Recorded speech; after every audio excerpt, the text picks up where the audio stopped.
Donc bonjour et bienvenue sur Scooter et Mecaboîte. Aujourd'hui une vidéo sur le deux roues. Enfin, donc on va remettre en route le TNT Griddo qui est derrière moi. Enfin, on a un peu de mécanique à faire dessus. Ça fait un an, un petit peu plus d'un an qu'il n'a pas roulé. Donc dessus, qu'est-ce que j'ai à faire? Déjà, remplacement du liquide de frein. Je vous le dis pas spécialement dans le bon ordre, mais je vous dis ce qu'il y a à faire dessus. Remplacement de liquide de frein du frein avant. Remplacement de liquide de frein du frein arrière. Parce que le frein avant, la poignée elle est toute souple. L'arrière va finir par faire pareil. Remplacement de l'embrayage et du tambour d'embrayage. Celui-là a tendance à rester collé. Démontage, nettoyage du carburateur. Contrôle du niveau d'huile. Donc c'est un 2 temps, donc niveau d'huile est assez simple à faire.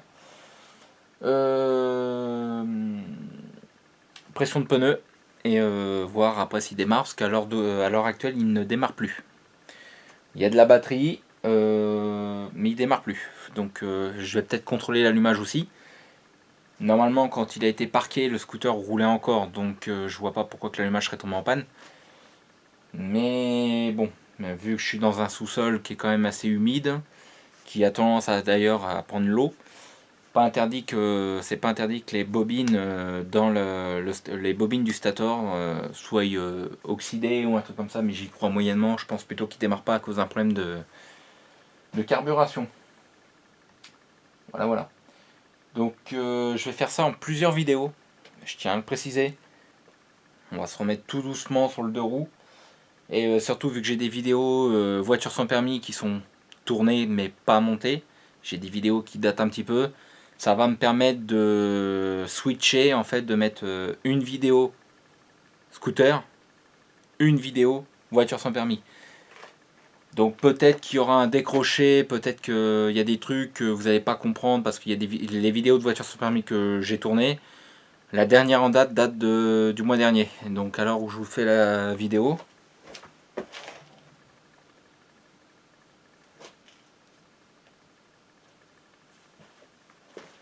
À l'heure où je commence la vidéo, on est le 12 octobre. Et la dernière vidéo de la voiture sans permis, ou enfin la dernière vidéo que j'ai tournée, où je parlais peut-être de certains trucs, date de mois de septembre. Donc peut-être qu'il y aura... voilà.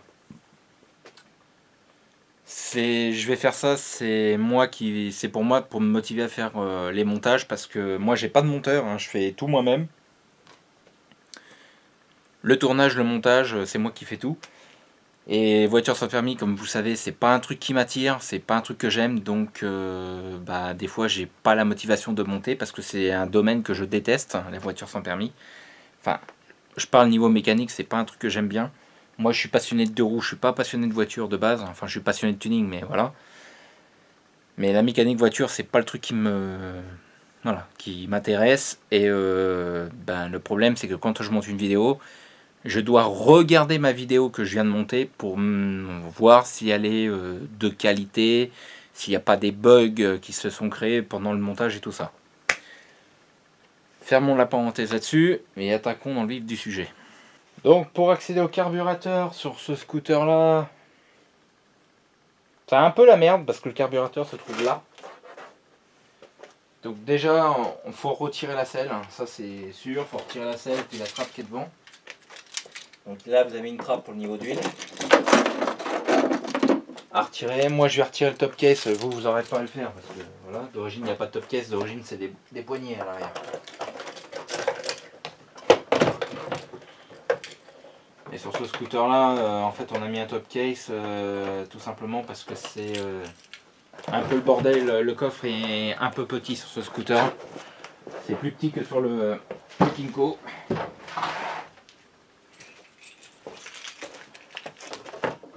Alors le scooter il avait été resté, et je l'avais laissé à sec, hein, j'avais vidé le réservoir avant de le parquer.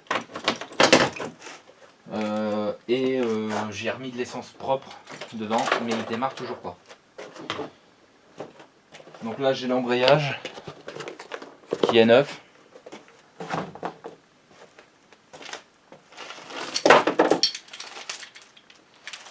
je vide ce qu'il y a dans le coffre et on se reprend en vidéo. Ça va pas vraiment vous intéresser de voir vider un coffre.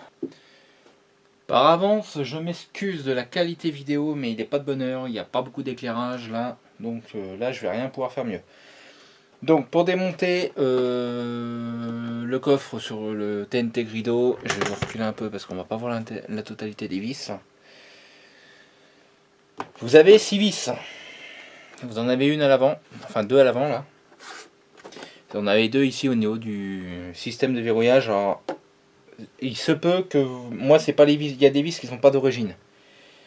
Normalement ça sera, je sais plus trop ce que c'est d'origine, mais voilà, vous aurez 6 vis dans tous les cas. Donc vous avez 2 là, 2 là, et vous en avez une ici, que bien entendu on voit pas, et une là, ici. Un peu compliqué. Il va vraiment falloir que je voie pour trouver un objectif grand angle pour cette caméra. Si je vous mets comme ça, on devrait voir un petit peu mieux. Voilà. Donc de là et de là.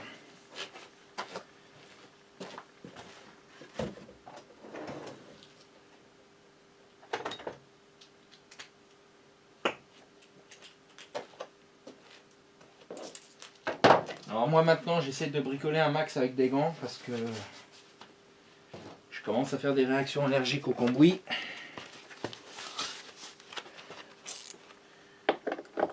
Forcément c'est pas le bon bout. Alors je répare ce scooter là parce que il va y avoir les contrôles techniques obligatoires sur les 2 roues et sur les voiturettes. Ma voiturette, j'ai des travaux à faire dessus parce qu'à l'heure d'aujourd'hui elle passe pas. Le Kinko pourrait peut-être passer, mais j'ai 2 pièces à changer pour être sûr qu'il passe. La 89, elle, je pense qu'elle passera, il n'y aura pas de problème. Et de toute façon, la 89, elle est en hivernage à l'heure d'aujourd'hui. Donc voilà. Et le seul véhicule où j'aurais pas à me soucier du contrôle technique, bah, c'est celui-là. Parce qu'il est de 2017. Ce scooter-là, je l'ai acheté neuf. En fait. Donc actuellement, il a 4823 km. Et au pire, j'ai encore carburateur CDI et pot d'échappement d'origine. Pour le remettre en conformité au cas où qu'ils nous font chier parce que voilà. Mais de toute façon, actuellement, c'est que de la pièce homologuée qui est sur le scooter. Normalement, ils ne contrôlent pas la vitesse. En tout cas, par chez moi, ils ne le font pas. J'ai un ami qui a passé une voiture sans permis il n'y a pas longtemps, là, une DJX2. Et contrôle technique vierge et pourtant elle est débridée. Elle monte à 70 et elle est passée.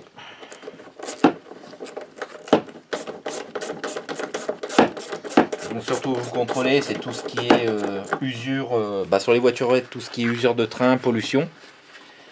Ils vont nous contrôler les freins, les éclairages, compteurs de vitesse.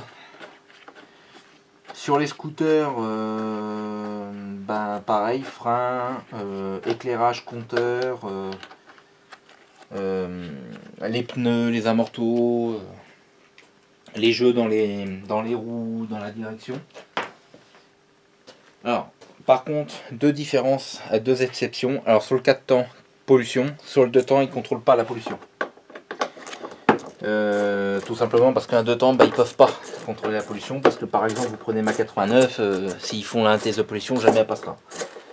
La 89, même si elle est quittée 65 RSAL, carbu de 16 et tout ça, le pot d'échappement, c'est le pot d'origine d'époque. C'est pas un adaptable ou un pot sport ou quoi que ce soit, c'est vraiment l'origine constructeur que j'ai dessus. Il a juste été modifié au niveau d'une des chicanes. En fait, je l'ai repercé un peu, j'ai refait des trous un peu plus de trous pour que ça évacue un petit peu mieux pour le cylindre. Mais sinon, c'est un pot d'origine d'époque. C'est pas un pot adaptable chinois ou quoi que ce soit. Je vous ferai une photo à un de ces quatre. De toute façon, le pot va être démonté dans quelques temps parce que je dois le repeindre.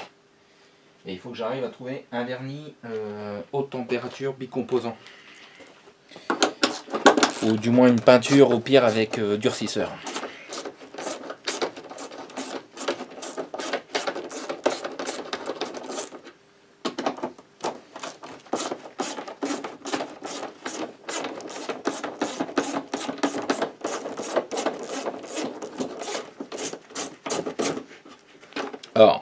par contre, concernant le démontage de la selle là, sur le rideau, un petit conseil quand vous allez remonter, je vous le dis tout de suite parce que je vais pas faire le remontage tout de suite. Je vous conseille un truc. Ne serrez pas trop fort les vis. Parce que c'est d'ailleurs pour ça que j'ai des vis qui ont été changées. C'est tout simplement les filetages qui sont très clairement de la merde sur ce scout. Il faut que j'enlève l'avant.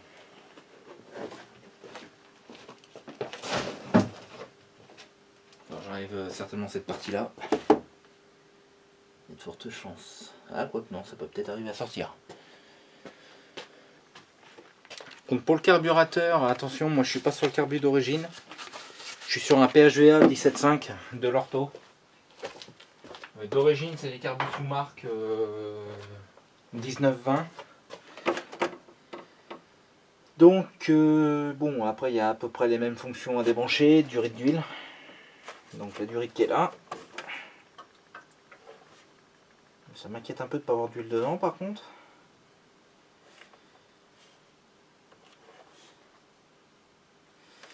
Donc, je pense que je lui referai peut-être une purge d'huile là-dessus.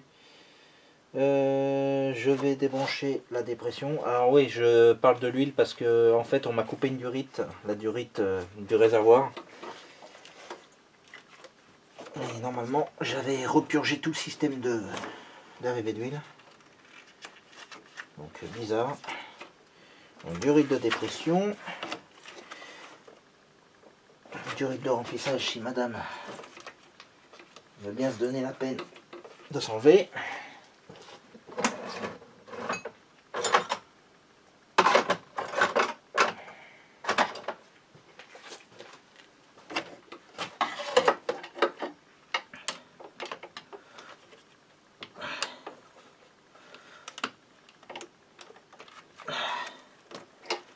Bon, en tout cas l'essence elle arrive, hein. Ça il n'y a pas de problème.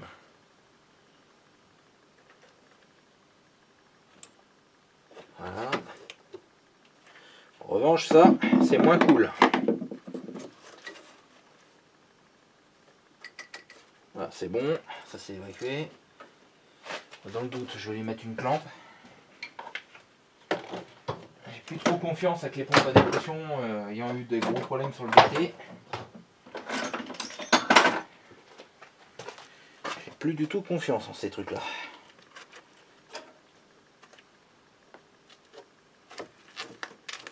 Toc. Voilà. On va démonter le boisseau.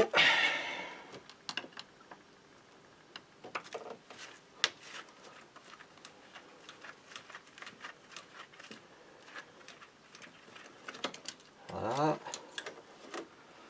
On va le mettre ici. J'enlève ça. Alors vu que les vis... je viens de voir que j'ai le joint du chapeau de boisseau qui est en train de s'enlever. Ça par contre c'est pas cool. Ça veut dire qu'il va falloir que je retire le chapeau du boisseau et que je le refoute en place lui. Voilà, j'ai bloqué ça là. Alors, normalement, vous pouvez débrancher facilement la prise. Moi, comme j'ai dit, j'ai pas le carbu d'origine, donc j'ai monté un PHVA 17.5 starter électrique. Du coup, j'avais changé la connectique. Et du coup, j'avais fixé, pour éviter que ça touche partout, j'avais fixé le câble du starter. Le câble électrique du starter, je l'avais fixé sur le démarreur. Donc, je vais démonter directement le starter. Et de toute façon, dans tous les cas, je l'aurai quand même démonté. Alors, je vais vous expliquer pourquoi. Parce que je dois faire un essai avec un starter manuel à levier. Parce que ce scooter là en fait, la raison pour laquelle j'avais changé le carburateur la première fois, c'est que ce scooter là, dès qu'il restait plus d'une semaine sans tourner, il avait du mal à démarrer. On n'a jamais réussi à trouver l'origine de ce problème. Le scooter, normalement est encore garanti. Le problème c'est que le garagiste qui me l'a vendu, il exerce plus, il a pris sa retraite. Mais dans les débuts, je l'ai ramené, je crois 6 fois. Et il n'a jamais réussi à trouver le problème. Et vu que le carbu, c'était un carbu de merde qui était dessus, c'était un carbu chinois, quoi. C'est des carbus 30 € je crois, un truc comme ça. Ah, du coup, j'avais acheté un carbu, un vrai carbu, un de l'ortho. Donc des carbus que je connais, que je sais très bien que c'est de la très bonne qualité. Et le problème, c'est que ça n'a jamais résolu le souci. J'ai toujours le même problème. Et donc du coup, je dois essayer de voir avec un starter manuel. Pour voir. Bon là, actuellement, il démarre plus du tout. Parce qu'en général, quand je veux le démarrer, je suis obligé de boucher l'arrivée d'air là. Le problème, c'est que j'y accède de par l'avant et bon, bah, c'est difficilement accessible. Et j'avais essayé de changer sur ce carbu-là, j'avais essayé de mettre un gicleur plus gros, au niveau du principal, gicleur de ralenti plus gros et tout. Et bah, ça n'a jamais résolu mon problème. La vis vient de se casser la gueule, putain, c'est génial. Voilà. Donc le starter électrique, j'enlève ça tout de suite avant de le paumer. Bon, après, le starter, c'est pas un de l'ortho, hein, c'est un starter adaptable, mais.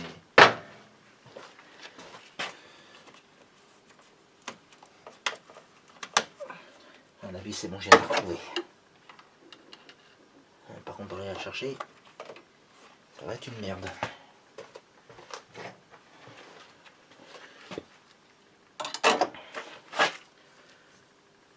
Ça va être copieux, tiens. Peut-être de par là.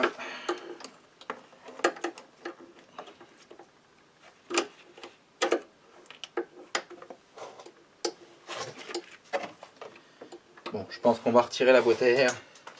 Alors, la boîte à air. Vous regardez au niveau du carter de kick. Je ne vais pas vous déplacer la caméra à chaque fois parce que sinon, on n'a pas fini. Mais il y a, au niveau du carter de kick, vous regardez où il y a la boîte à air. Vous avez deux vis. C'est les mêmes boîtes à air que les nitro. C'est pas compliqué. Deux vis de 10.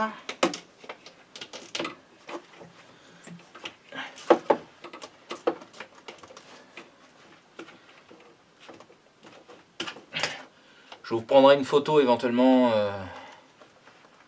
où je vous montrerai au remontage.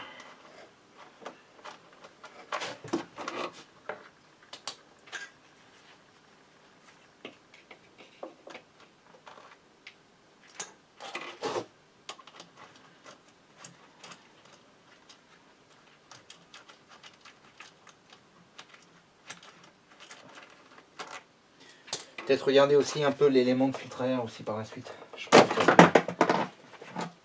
les mousses de filtre à air, quand elles sont vieilles, elles ont tendance à... C'est pas la boîte à air d'origine, hein. De toute façon je l'avais changée parce que j'avais eu des couilles avec celle d'origine. Mais bon. Donc, lui c'est bon. Maintenant je vais défaire le carbu.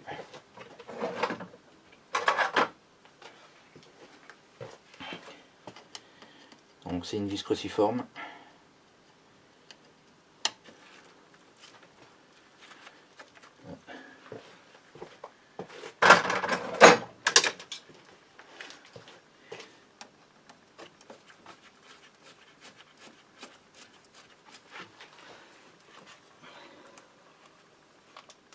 Là c'est bon, la vis, je l'ai. Ah. Déjà quand je vois ce qui sort de devant, ça me plaît moyennement.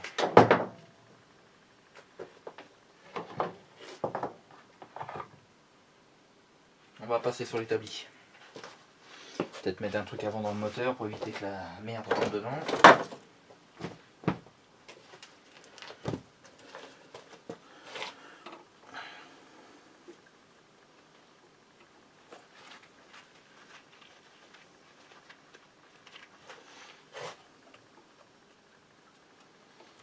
On va éviter de faire comme certaines personnes, de laisser un moteur à l'air libre et puis d'avoir un bas moteur qui rouille. La personne qui me suit saura de quoi que je parle. Enfin, une certaine personne saura de quoi je parle. Maintenant, on va ouvrir le carbu. Donc là, j'ai un petit peu hâte de voir le problème. Du pourquoi qu'il démarre pas. Bon, déjà, on va vider ce qu'il y a dedans.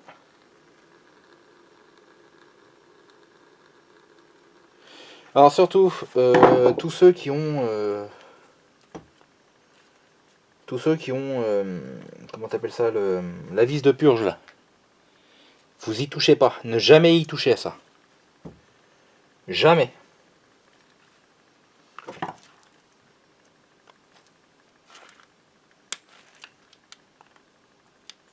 J'ai trouvé qu'il n'y avait pas beaucoup d'essence dedans là quand même.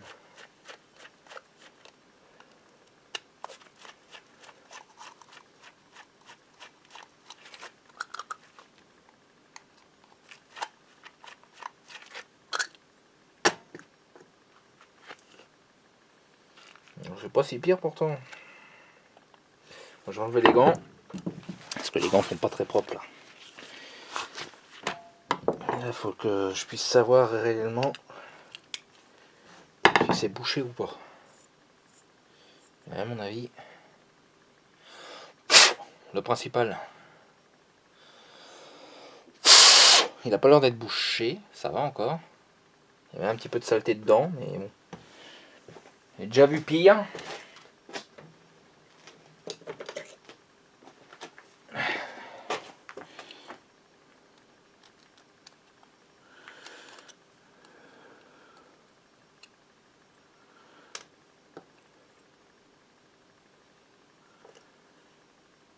J'espère que c'est pas au niveau de ça que c'est bouché.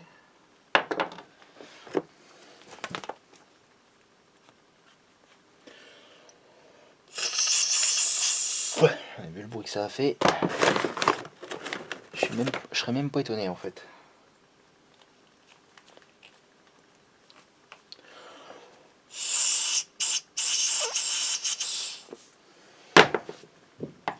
Bon, ça va encore. J'ai regardé le gicleur du starter. Lui, il peut être bouché par contre pour le coup. Ce qui peut expliquer aussi pourquoi il démarre pro. Et ben voilà. C'est un gicleur. Je commence peut-être à mieux comprendre pourquoi il a du mal à démarrer ce scout là. Il y a un 17.5 avec un gicleur de ralenti de starter de 45. C'est quand même bizarre ça. En général, c'est du 50 ou 55 là-dessus.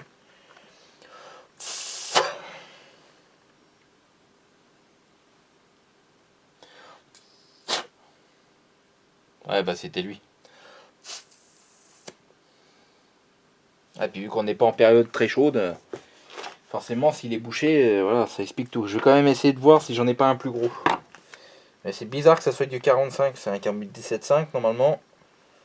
45 c'est ce qui est monté sur les 16.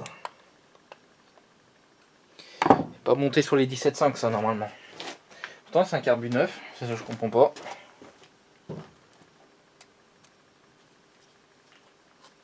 J'ai regardé le gicleur de ralenti. Oh là.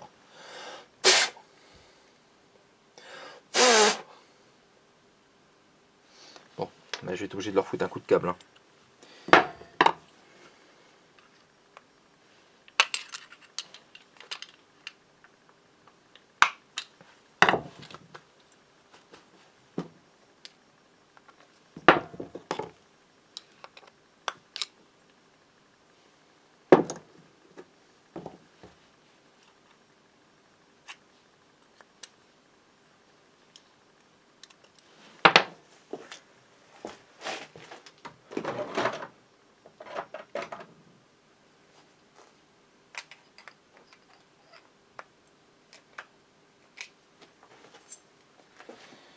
Le diffuseur. Ah bah, d'accord. Bon bah lui, ça se passe de commentaires, il est complètement bouché. Donc j'ai gicleur de ralenti, gicleur starter et diffuseur de bouché. Gicleur principal, de toute façon c'était sûr certain qu'il n'allait pas être bouché. Parce que c'est un 80. Par contre, j'avais un petit peu le doute quand même sur le reste. Hein.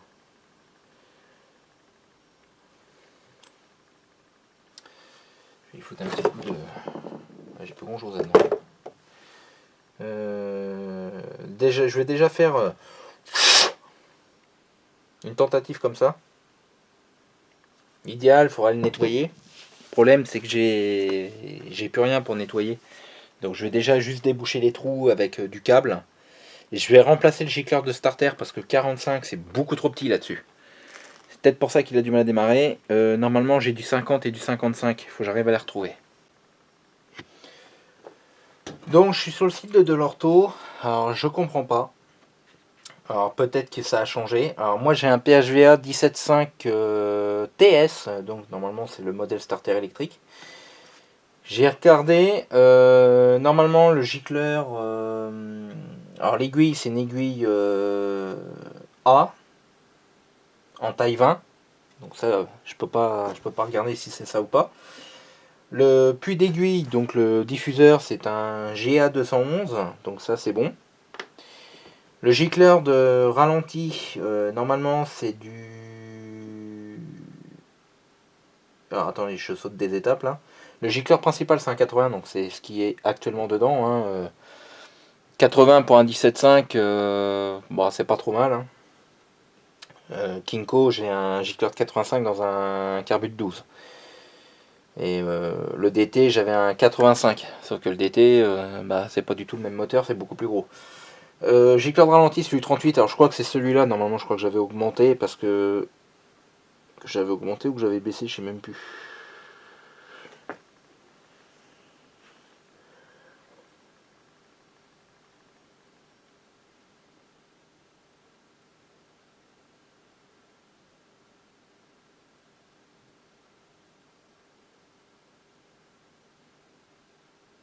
Ah, je sais plus. Il me semble pas que je l'avais baissé. Je crois que des gicleurs, j'en ai pas pour les PHVR.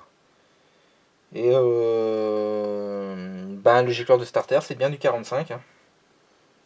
Mais c'est bizarre parce qu'en général, 45, c'est ce qu'on monte sur du 16. En tout cas, dans mes souvenirs, tous les PHBG, enfin tous les PHVA, PHBN, parce que PHVA, PHBN, c'est les mêmes carbus, c'est juste que le PHBN, il a en starter avec le petit boisseau comme il y a un petit peu sur les PHBG, et le PHVA, c'est des gros starters comme ça. Donc voilà. Et sinon, c'est les mêmes carbus. Et normalement, de souvenir, c'est soit du 50, soit du 55. Alors je comprends pas pourquoi il y a un gicleur 45 qui a été monté.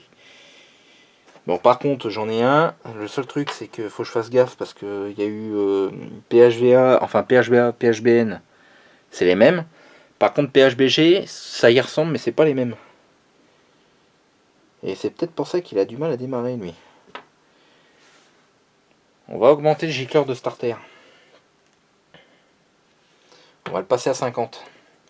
Normalement, j'ai du 55 qui traînasse, je sais plus trop où, mais de toute façon, il va falloir que je rachète un kit complet pour pouvoir re-régler le scoot. Et là, après, en gicleur principal, bah, j'ai que du 80 ou quoi là-dedans, moi. Ah, j'ai bien un gicleur de ralenti pour ce scoot. J'ai 37. Vu la gueule, ça serait bien celui d'origine, ça. Bon, apparemment. J'ai du gicleur principal, mais par contre, du ralenti, j'en ai pas. On jouera en général quand on est sur une config origine 50. Gicleur de ralenti, dans 90% des cas, on n'y touche pas. Mais là, je vais déboucher le diffuseur. Je vais déboucher le gicleur de ralenti.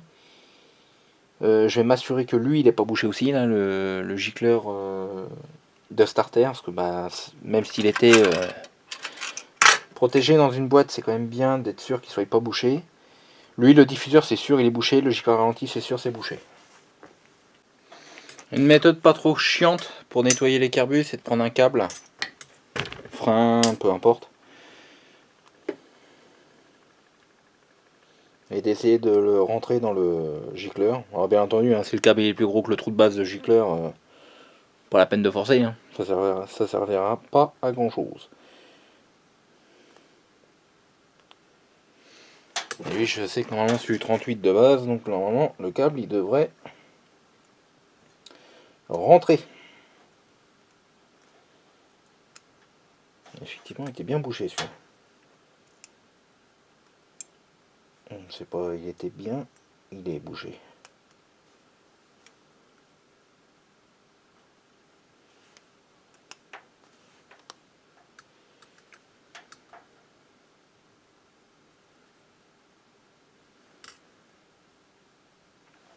Ouais, bon. On essaiera avec un câble un peu plus fin avant. Gicleur de ralenti de 50. De starter de 50, pardon.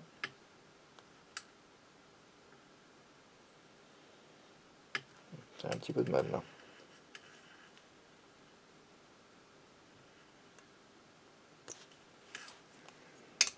On va redresser un peu le câble.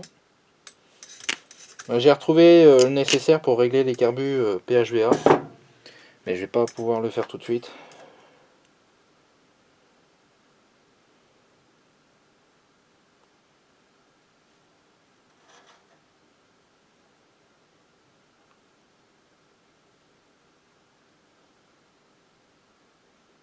Celui-là par contre il est bouché quand même. Hein. Je pensais pas.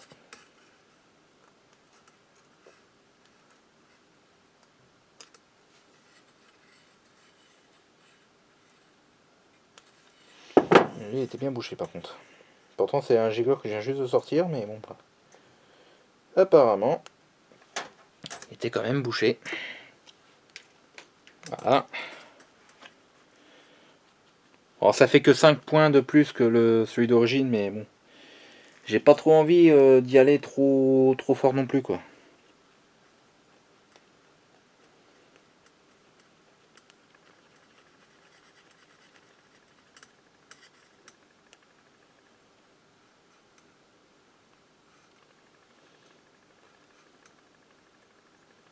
De toute façon, ce scooter va être passé en starter manuel, je pense. De fortes chances. C'est bien mieux là. On va faire les trous latérales.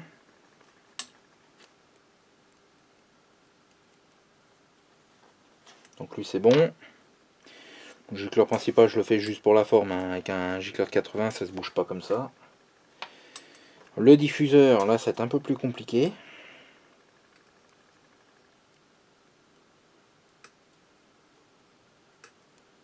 Non c'est bon. Bon il était bouché quand même mais...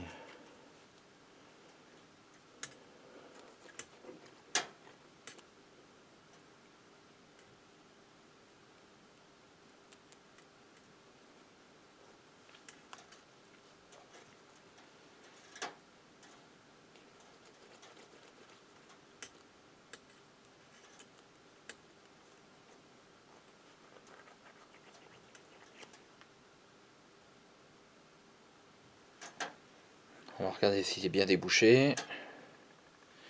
Je vais prendre la grosse partie du câble et je vais le passer dans le trou principal du diffuseur.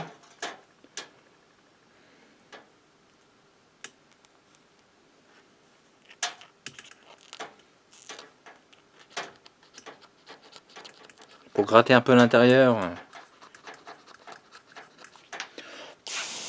Voilà.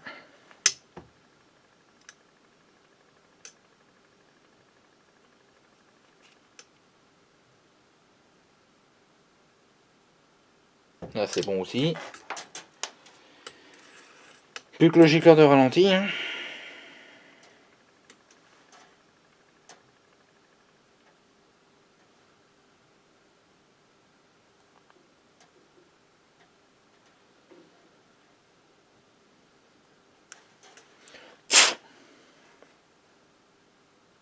Non c'est bon, il est débouché aussi.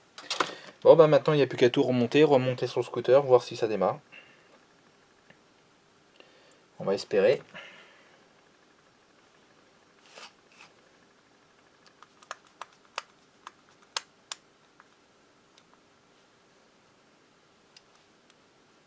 Voilà. On va remonter le diffuseur.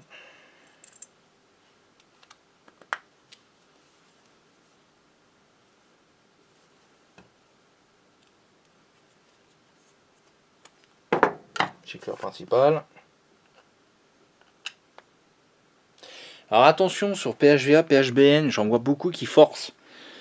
Le gicleur principal sur ces carbus-là, il se vise pas à fond. Hein. Donc dès que vous arrivez en butée, vous forcez pas. Je le dis parce que j'en connais pas mal qui l'ont pété dedans. À essayer de forcer parce que ils voyaient que ça serrait pas à fond. C'est normal sur ces carbus-là, c'est pas la peine de forcer. Donc voilà. Gicleur de starter. Le flotteur. L'axe. Moi je vais contrôler, voir si le pointeau il ferme correctement.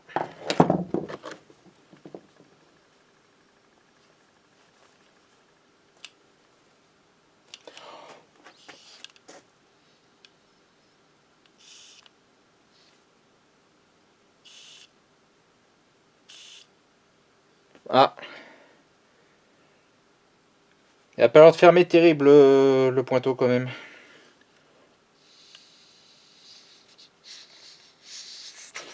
Et le problème c'est que là je sais pas si c'est le pointeau qui ferme pas ou si c'est tout simplement la durite que j'utilise qui est pas étanche sur le carbu. Je vais en utiliser une beaucoup plus petite pour voir. Ça pourrait peut-être expliquer pourquoi il démarre pas. Ça se trouve il s'engorge l'enculé.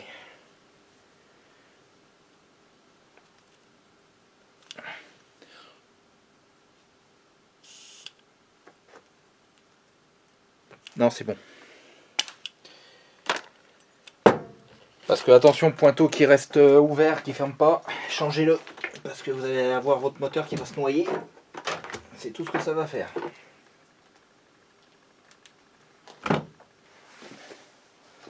Donc ça c'est bon. Alors je tiens à préciser que par la suite je vais dégager cette cuve. Faut juste que j'en ai une là, mais il faut que je regarde si elle est bien plate. Pour le moment, je laisse la cuve qui était fournie parce que ces cuves là, je les aime pas trop moi. Donc voilà. On va réessayer directement. Je vais réessayer directement avec le starter électrique.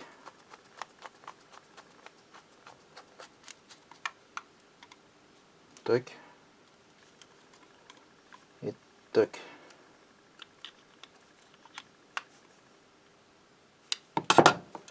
Voilà.